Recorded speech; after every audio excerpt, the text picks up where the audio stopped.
Hey guys, it's History Behind the Warrior and welcome to my first ever Mortal Kombat trailer breakdown video. And it's now official. So of course last night was the Game Awards and we were graced with the beautiful reveal of Mortal Kombat 11. However, there was a lot of stuff that was actually featured in this trailer that may have gone over quite a lot of people's heads, and since its reveal more information has since come out. So I'll be going through all the details you most likely missed from the beginning of the trailer up to the end of it. Now might I say, for the most part on the story aspect of things, that will widely be speculation. Nothing that I say that is story related is solid in stone at this point, as there is literally little to no information to go by. However, there are some tidbits here that relates to other characters and does allow me to create a rough idea of what exactly is going on here. Anyway, without any further ado, let's start talking about the trailer. Now the trailer opens up in a very decrepit and abandoned version of Shang Tsung's island. In terms of structure, it's seemingly the same. However, you can see that over the course of time it hasn't been taken care of, the inhabitants are dead, and it could be seen as a forgotten memory. Now the reason why I'm mentioning this here is not only because the game trailer opens up this way, but it's clearly NRS showing off the new engine they are in fact using for this game. I'll feature some screenshots here so that way you guys can see what they look like, because it looks absolutely gorgeous. And on top of this, since this trailer does open up at Shang Tsung's island, it is a nod towards the Shang Tsung character, who has been hinted at numerous times during the character endings in MKX to return. So will he return in this game? Most likely. Now the trailer really opens up with actually a move that I suspect is going to be in the game, that being Scorpion's air grab. Now I know quite a few of you will most likely say this has all just been animated for the trailer. However, the senior artist of NetherRealm Studios actually put out a tweet and confirmed that a majority of moves you actually see in the trailer actually happen in game. So we've actually seen quite a bit of their moveset already in the trailer, which means majority of stuff I say here will most likely make it into the final version of the game. Anyway, back to the trailer. We get a few more exchange of blows between Scorpion and Raiden, to which Raiden then stabs Scorpion with a Naginata. Now originally in my reaction video I believed that this was like weapon variations or weapon pickups, but this seems to be more of a stage interaction than anything else, because after stabbing Scorpion, Raiden just promptly throws it on the ground. Now after doing this, it's very quick here, but we do see Scorpion running up to Raiden. This is most likely an indication that they are bringing the run mechanic back into the game, as really in MKX it allowed the game to have a very high intensity level, so they'll most likely keep it around for that sole reason. Now again, after exchanging a few more blows, we get what I can presume is a super move in game. The reason why I say super and not X-ray is because unlike MKX's trailer, we don't get the whole skeleton being crushed cinematic here. Now I could just be overthinking it here, which is indeed a possibility, but I just felt like I really needed to point that out for people. Anyway, back to it. Scorpion grabs his kunais and jams them through Raiden's eyes, kicks him away only to bring him back in and drive the kunais even deeper into his skull. I gotta admit, this one's really cool. Now right after this, we get what I can presume is Scorpion's in-game grab, as he literally grabs him and stabs him from behind. But right after this, we get what I can presume is a special move from Raiden, as he's spinning around with his staff and seemingly defeats Scorpion. So though there's been a lot of nods towards weapon combat, I don't really think there'll actually be any proper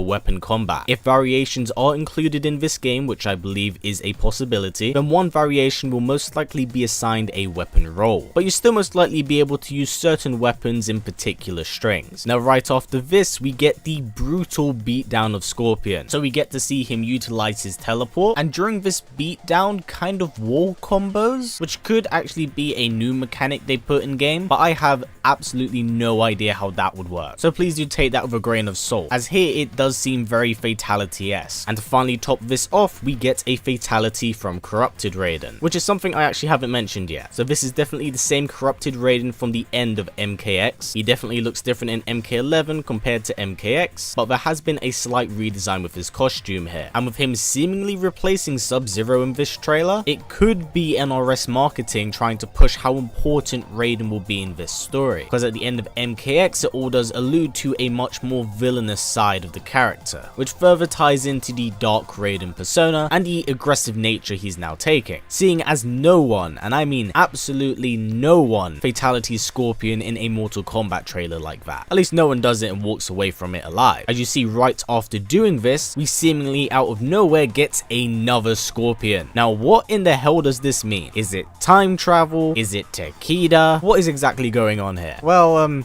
it's actually a lot more disappointing than that, because this is also another marketing tactic. As you see, shortly after the trailer went up, pre-orders for this game became available on Steam, and one of the big and massive details here is where they in fact talk about character customization, hence why you see old timeline Scorpion after new timeline Scorpion is killed. And with customization being a massive key part of Injustice 2, NRS has always had the reputation of incorporating ideas from one game and taking them into another, so this is more or less guaranteed at this point. And to further solidify this, from watching the trailer we actually know what his default costume will look like, and on the MK11 Steam page you get to see this picture, again another nod back to the older games in the series. So yes, the whole double Scorpion thing is nothing more than an elaborate marketing tactic. There's no dumb crazy timeline bullshit just yet, we'll get onto that in a bit, but it's just seemingly a nod to customization you can have in this game with particular characters and how they look, which is something I really like the idea of. Now of course we get a fatality from old school Scorpion on Corrupted Raiden, and then the main new big title of the game. But once again, this is where things get interesting, and honestly I don't know how to approach this. We come across a mysterious individual standing by a massive hourglass. Now who this individual is something we don't know. Due to the interesting residue energy coming off her, as well as the very interesting costume design, we can presume it may be some form of god or even elder god, and the hourglass could be symbolic for time running out. So the hourglass could even be a massive sign of how much time is left before Onaga's return, but that is purely speculation at my end. For all I know, the hourglass running out could be symbolic of Raiden, as he's tampered with time, and I'd like to think there'd be some repercussions for such an act. And seeing as the mysterious woman here could in fact be an elder god, maybe she's come to punish him. I don't know, it's purely speculation at my end, but I just wanted to throw out those ideas there, as they are rather interesting takes on what could happen. So down in the comments below, let me know what you think. She could even be the mysterious woman who turned up in Jade's ending in MK9, as NRS have continuously alluded to this idea for some time, and the Revenant story arc isn't exactly over just yet. But yeah, that more or less does wrap it up for this video, guys. I do hope you've enjoyed it and actually have learned more by doing so. I decided to grab all the information outside of what you've seen in the trailer and compile it here with the stuff you do see in the trailer, so that way you are informed and up to date with what exactly is going on here. I'm super happy we finally got the trailer for Mortal Kombat 11. I've been waiting for it since February, and I sincerely do miss the series as a whole. I can't wait to see the new reveals that will be coming out over the course of the next few months up to the game's release. So in also saying that, at the beginning of next year I'll be redoing all of my history of Mortal Kombat videos. So that means yes, you are eventually going to get that part 2 Scorpion video that I haven't done for almost 4 years now. I am really sorry for my late timing. So yes, you'll have that to look forward to in the coming months as we draw closer and closer to Mortal Kombat 11's release date. But yeah, that's it for this video, guys. Now before this video wraps up, if possible, let's try getting it to about 500 likes. It's a great way of supporting this channel since YouTube's ad system is broken as hell. So by doing so, it helps out a ton, and let's do it for the Mortal Kombat 11 hype. On top of this, don't forget to tick the bell, as YouTube's having a lot of problems with my videos not appearing in your sub boxes right now. So by doing so, it's going to help you out, and it's most certainly going to help me out. But yeah, that's it. Now as always, guys, please comment, like, subscribe, and share this video with everyone you know. Please take care, and I'll see you all next time.